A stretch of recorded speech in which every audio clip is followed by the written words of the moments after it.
Rick, good morning, Rick. So, for reference, anong araw ngayon? Ngayon is Monday. Monday, January 20. Ano 28? 29. Para naghahang ka.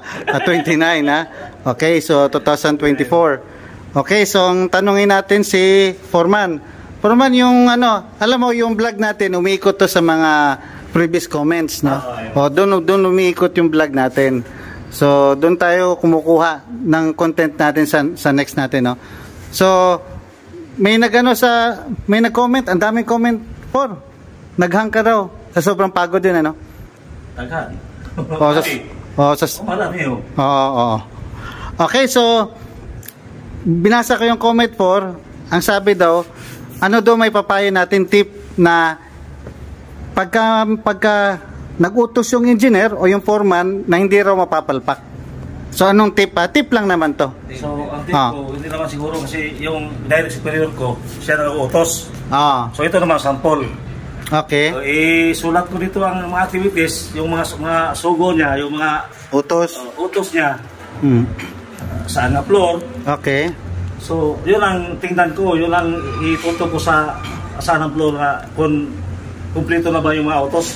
Tapos, yun, direct, balita sa kanya, i-report ko sa kanya, sa direct superior ko, na, ayun na sir, kumpleto na. Kumpleto na. Sabihin, pag inutusan ka ng superior mo, ililista. Ililista. Yung activities, tapos para ma-check mo kung tapos na. Pagkatapos no, mag-report ka. Very good. Tama, no? Okay. So, dagdagan natin yung sinabi ni Foreman na yung sa may parto ng sa leadership actually sa military leadership na ang pagkakasabi doon, make sure that the task is understood, supervised and accomplished. Meron 3 elemento. Rick, may 3 elemento doon na para daw ang utos o task hindi mapapalpak. Number 1, dapat understood, naunawaan ng iutusan mo. Number 2, supervise. Number 3, accomplish. Walang utos na hindi nako-close. Okay, isa-isa natin. Yung number 1, pag mag-utos daw tayo, Rick, and Foreman, pag nag-utos daw tayo, dapat naunawaan. Kunyari ka, utosan kita. Rick, ipakuha mo yung mga scaffolding doon sa may basement, tapos i-transfer mo sa second floor. Sabihin mo, naunawaan ba, engineer? Pag sinabi, sir, pakiulit nga, pakihimay-himay nga, ayun, diba? Wag mong bibitawan hagat hindi naunawaan.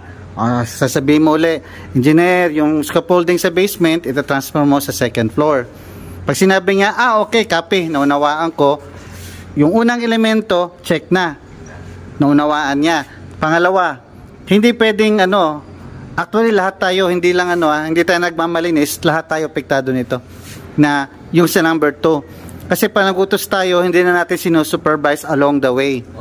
Diba? Kunyari, sinabi ko sa'yo, kunin yung scaffolding sa basement, i-transfer second floor.